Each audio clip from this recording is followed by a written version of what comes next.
விவேகமான முடிவு. ஒரு நாட்டில் மன்னரை தேர்ந்தெடுக்க வித்தியாசமான முறை ஒன்று இருந்தது. அங்கு மன்னர் 2 ஆண்டுகளுக்கு மட்டுமே பதவியில் வகிக்க முடியும். 2 ஆண்டுகள் முடிந்ததும் கடைசி நாளில் அவரை அரண்மனை காவலர்கள் ஒரு படகில் ஏற்றி ஆளில்லாத தீவு ஒன்றில் விட்டுவிடுவார்கள். அங்கு விஷப்பாம்புகளும் கொடிய மிருகங்களும் உலவும் தப்பித்து வர முடியாது. தீவுக்கு சென்ற அதே இரவில் அங்கே போனவர் இறந்து விடுவார். ஆனால் மன்னர் பதவிக்காக ஆசைப்பட்டு பெயர் கொடுத்தவர்களின் பட்டியல் நீண்டது. ஆனால் இந்த முறை பதவியேற்ற மன்னர் மிகவும் வித்தியாசமாக இருந்தார். எப்பொழுதும் புன்னகையுடன் வலம் வந்தார். மக்களுக்கு பயனுள்ள பல திட்டங்களை வகுத்தார்.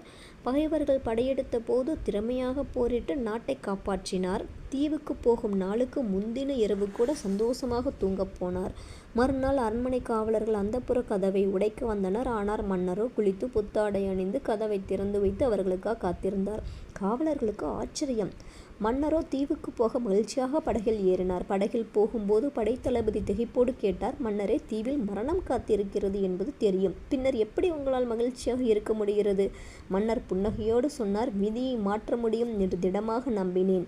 நான் மன்னர் ஆன மறுநாளே ஒரு கப்பல் நிறைய ஆட்களை அனுப்பி அந்த தீவை சுத்தம் செய்ய சொன்னேன். மன்னரின் உத்தரவை அவர்கள் நிறைவேற்றினார்கள். பாம்புகள், கொடிய மிருகங்கள் அனைத்தையும் அழித்துவிட்டு வந்தனர்.